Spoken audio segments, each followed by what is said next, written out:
So, hello everybody, this is the second part of the Journeyman project Let's Play. And with me is Hugo, and I'm Chris. Hi, how's everybody, Gakemers? Yes, here we are in the second part of the Let's Play. You said it, the Journeyman project Turbo. Turbo. Yes. Since you told me that the Journeyman project Pegasus, the Journeyman Pegasus project was very different, I took a look at it. It's really different. It's not a remaster. It's a remake. It's a complete remake. Yeah. Yeah, that's pretty cool. It's really cool, actually. Maybe we'll do a Let's Play of that too, because it's not really that long. Yeah, that's not a bad idea.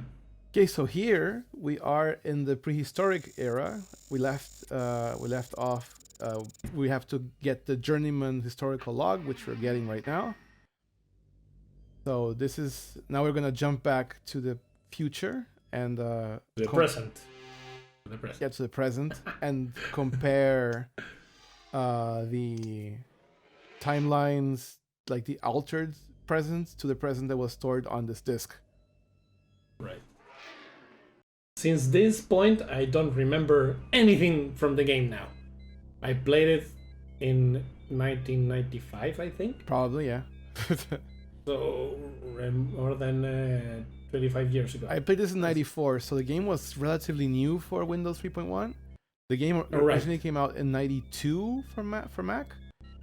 Okay, no, I played it in 95, the Turbo version. Yeah, Turbo version. I don't remember anything from this point forward. Yeah, so here we are back at the TSA, the Temporal Security Annex. And of course. Yeah. And here's gonna come up another piracy check, because you have to put a different code now when you compare the disks. Well, it's the Temporary Security Annex. You have to have a lot of security checks. And incredibly so, right? Yeah. You wouldn't imagine, right? But they actually imagine you go and play the lottery to win I don't know, $5 billion. You have to have security for that. Well, I would hope so, yeah. Like so here's like a missed opportunity, because we don't have the nice music for the TSA. When you get there and it has like orchestral music, they could have used it all the time, but no, it's just like random background humming. So that's a shame. This is our prison cell, or really the central command. So historical reconfiguration.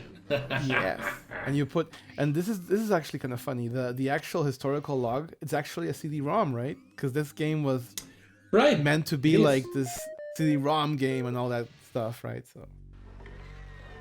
Well, let's remember that CD-ROMs were the pinnacle of technology in 95, 94. Well, 92, right? This was original 92, so that was impressive back For the ones that don't know what a CD-ROM is, look at it in Google. It's like a DVD or a Blu-ray, but it's worse. Right, it's the same configuration as the DVD or Blu-ray. It's same dimensions, but it doesn't have as much data.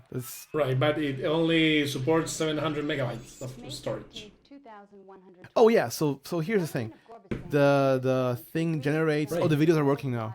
So that's nice. I made them play all the way through. And so you can appreciate these girls talking, I guess.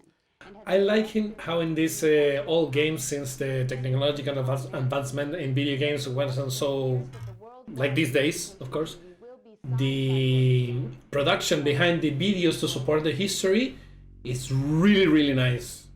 Yeah, the story stuff is well told, like through videos and so on.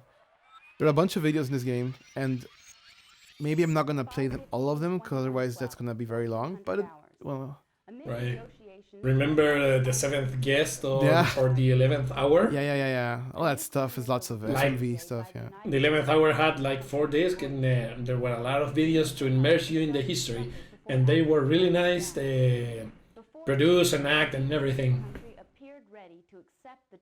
Oh yeah, so because we're talking over it, in case the person you haven't played the game, this right now is basically they're explaining the two timelines. So in this particular case, they're explaining that there were peace talks for the world unification like treaty, and it turns out that in the original timeline, like the actual normal timeline, the peace treaty goes fine, right?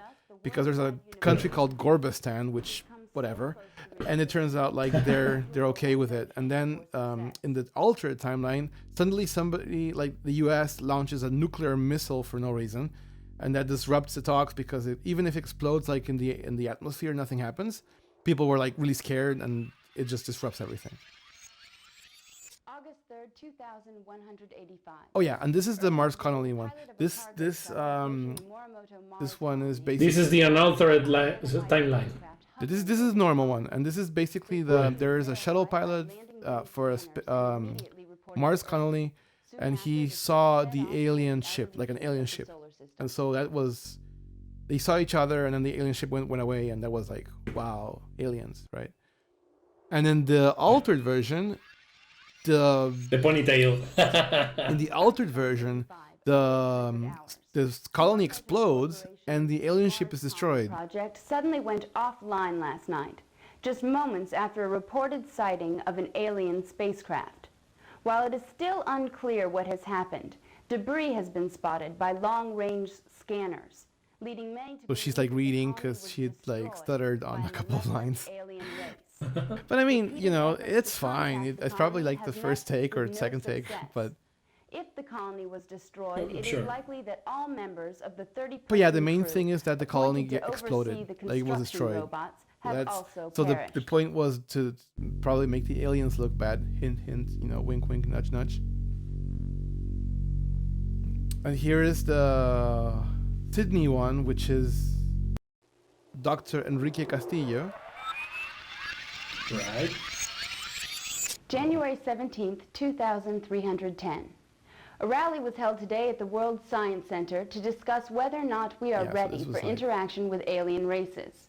One speaker, Dr. Enrique Castillo, this guy actually had a really good speech, and he convinced everybody that doing stuff with aliens is a good idea, basically. In the altered timeline, he gets shot in the middle of the speech. Really nice. Really cool, and we have to stop that from happening. Just like human nature. Yeah, sucks, right? So we have to in this, all these have basically they show what you have to do in those missions. So in the Mars Colony one, we have to stop the colony from exploding. In the NORAD one, we have to stop the missile from launching. And in the Science Center, we have to stop Enrique Castillo from getting shot, basically. Oh, okay. So here's one thing about this game too. Depending on how you play it, you get different outcomes, but it's not like different endings. Oh, well, of course, you're playing with time, so you must have different outcomes. Not in that sense, but like you can actually finish the levels in different ways. And there's like a pacifist run, which I'm gonna try to do. There is one where you basically destroy the stuff. We're gonna see them right away. So based on decisions. Yeah. So it depends on what you do, and it has you get different points. There's a point system, right? And this is the present, curiously enough, or this is just like right now. So. November 6th, 2300. Right. But this is basically today, right? If you look at the date, this is November 6th. Yeah. No, that was 10 years ago. This is 2318. That video is for 2308. Oh, right. So this alteration is actually the first visit. Very that small. was the first visit. Yeah, this alteration is very small. Cool alien voices. Please do not be alarmed. We have come because we feel that you are ready. You have reached a point where you are no longer dangerous to yourselves or others. This is why we have chosen to invite you to join us in the symbiotry of peaceful beings. An alliance of sentient beings whose objective is to benefit from the sharing of knowledge and culture. We know that it will take some time to fully comprehend the nature of this encounter. So we will give you the opportunity to deliberate our proposal on this same day, 10 That's today, years right? from now. Right. Thus, the Roland delegate will visit you to extend a formal invitation to I would comment join more, but I just this love the legend. voice. Until then, It sounds so we look ridiculous, forward but it's to great. meeting I really like you. that. Yeah, I don't really like it particularly. And as suddenly So as they they gave had you this appeared, huge Mr. message Rowland like, yeah, you know, we feel you're ready. And now the altered one is basically that the aliens say like, you're not ready. Or like, you know, So fuck you, fuck basically. you, yeah. Like, we got nothing to do with this shit. Like, bye. 2,300 hours.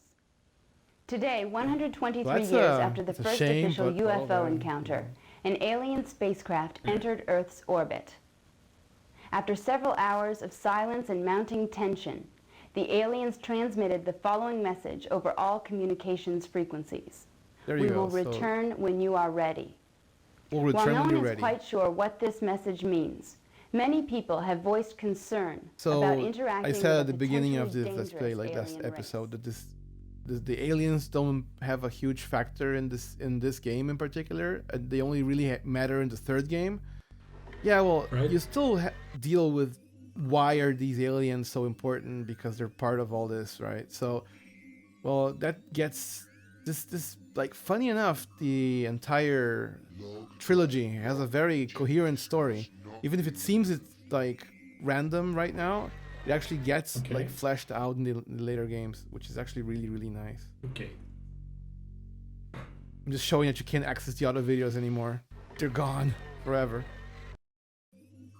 So now we're gonna do this like in the most optimal way. So we're gonna go to Mars first, which is like what you wanna do. Mars is like the first good stop because once you go to Mars, you don't need to go back to Mars because you got everything you want from it.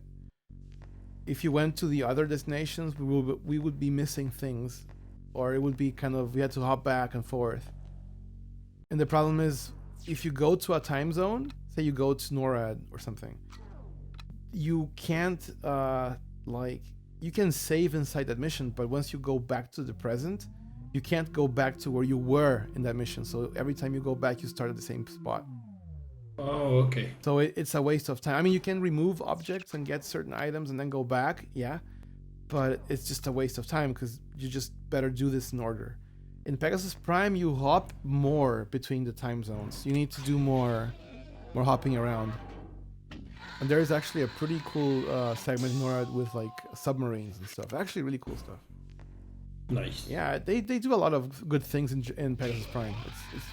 They flesh out a lot of stuff. So, I said we're going to Mars. So that's pretty cool. I like this. Now we're going to Mars. Yeah, we're going to Mars. Right. This is the cool thing about time travel in this universe. Time travel is literally like space and time, so you can go anywhere, literally. So it's like it's not only when, but where. That was what I was going to say. You not only travel time, but the space. Yeah. Like you go both ways. Like you don't just go in the same. No, I don't go both ways. Sorry, but You don't go both ways. Well, I'm sorry. Sorry about that. so, right. But no, I mean you do space and time, so that's pretty neat. Of course. And what I also liked about this game, and that's why I wanted to show this in the Let's Play, is that normally, and this happens with the other two games as well, except the second one a little bit, but usually when you have time travel stuff, you either go into like the far future from the present, from our present, or to the far past. Okay. But in this game, Nice. all the time zones are future. They're all the future, like literally. Everything happens like 100 years from now, at least. Okay. So that's really nice. Like the entire game is futuristic. Everything's in the future. So you're traveling in time, actually in the future the entire time, right? So the reason I like that so much is because they actually put a lot of effort into the zones and you know how the different technology levels look in the future. So because we're actually traveling in the past all this time, right? And in the entire game we travel to the past. So, but I mean, the past is still like 2200 whatever, or the Mars colonies, I think 21, like the 22nd century. Yeah, 2105. But it's still pretty far. No, 2185. So it's even pretty far in the future. So For us, right. yeah, so it's actually pretty cool. And even then, even if this is like far for us in the future, it's actually for the guy in the game, like the actual protagonist, is actually hundreds of years in the past. So it's like, Right. it's like if we went to the Baroque period, right? For us, like what? Right. And here's like the first antagonist we'll meet. Oh, shit. So we have these robots, right? I remember this part. So this is a pretty iconic part. And then I'm gonna show a little of the detail in this particular section, because if you can just run after the robot and you'll miss it. But it's a shame if you miss it, because it's actually pretty neat. There's a monitor here on the left. It's pretty easy to miss it if you just go through it, right? Here's some of the nice rendering that they made for the game. The animation, it has a little animation for the lights on the docks. Pretty cool. Is that a Japanese later? Yes, because we are the Morimoto Mars colony. Nice. Right? And this is the little panel, and you can actually click it, and it actually has a little explanation of the colony. That's a really nice detail. It's fantastic, and not only it's actually neat that it's there, it actually explains how the colony works, like the shield generator and where it's located. And it is actually in a physical part of Mars. Like this actually exists in Mars. It's actually a ravine, and it has an actual name, right? So it explains basically that the colony has a shield on top of it, which generates like an atmosphere. Okay. And that's how it can exist, right? Because otherwise you'll just, get destroyed by the storms and all that. And also what's kind of cool, and this is the thing where you're talking about cyberpunk, it's very obvious that this is a little cyberpunk nod, because cyberpunk is usually very Japanese oriented. It has like corporations, zaibatsus and all this crap. Right. So it's kind of cool that, this future part is a little bit more like dilapidated, or a little bit more, it's very rustic, and it's, Japanese corporation, right? So it has a little flavor to it. That's how the colony looks, and we can actually go into and see we're standing right there on the docks, right there. This is important because we're gonna have to use the shuttles later in this mission. So Right. Oh, nice. so it's like we actually make a loop.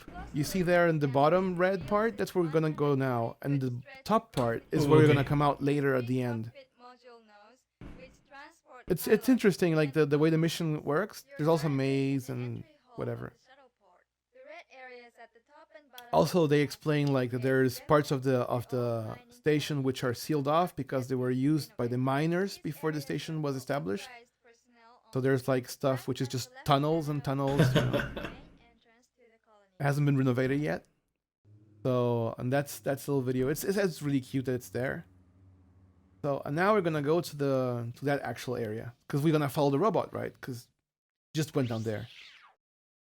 So there is a death animation. I don't know how that happens. The transport, right? There's a death animation. You can get run over by the transport. I don't know how you get that. I think you have to get run over by the other end of the transport. I'm not sure. Oh, okay. So here's the thing. Now I'm showing the transport. This is important. There are 2 items here you have to get. The wire cutters out of Damascus steel and the maintenance key. So those are important things. You have to get them. The wire cutters are actually a big deal. They enable us to do one of the endings in the Sydney mission with Enrique Castillo. So Okay. if we don't get them here, we can't get them later. So we need to get them now.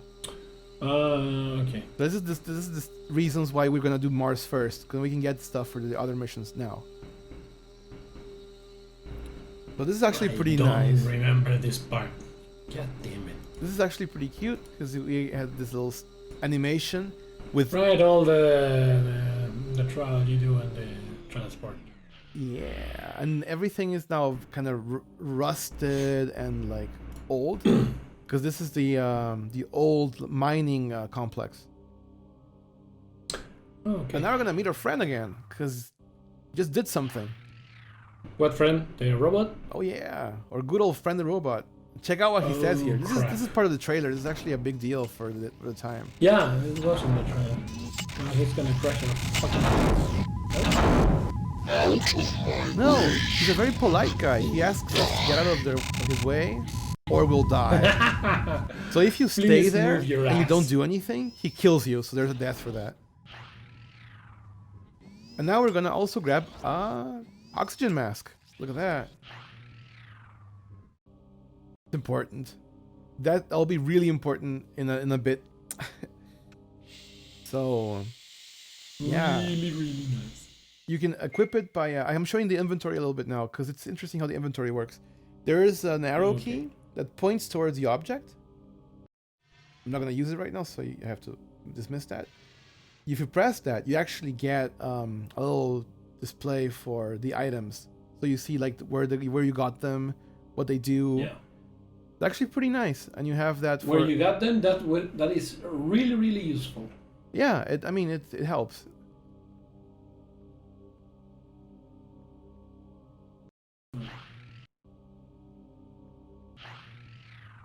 And here's like where I'm gonna stop because, yeah. So this bit, most of the video this went. is the part 2. Yeah, this is gonna be like for part 3 where I actually save the colony. I hope. So yeah, that was part 2 of the Let's Play of Journeyman project. Nothing much happened except we found like a robot that tried to kill us. It was polite enough not to kill us. And next time we're gonna save the colony. I hope. So I hope you all stay for that little adventure, especially the part that comes after, which has some cool music to it. And yeah, hope you had a good time, and we'll see us next time, right? Right. So take care. Take care. Click the bell icon, subscribe, Engage, everything, game on, whatever. Yeah, engage us with the thumbs up or down. And comment if you want. And also, if you have any suggestions for the next game we should do a Let's Play of, then leave them in the comments below as well. So, good. Until next time. Take care, guys. Bye.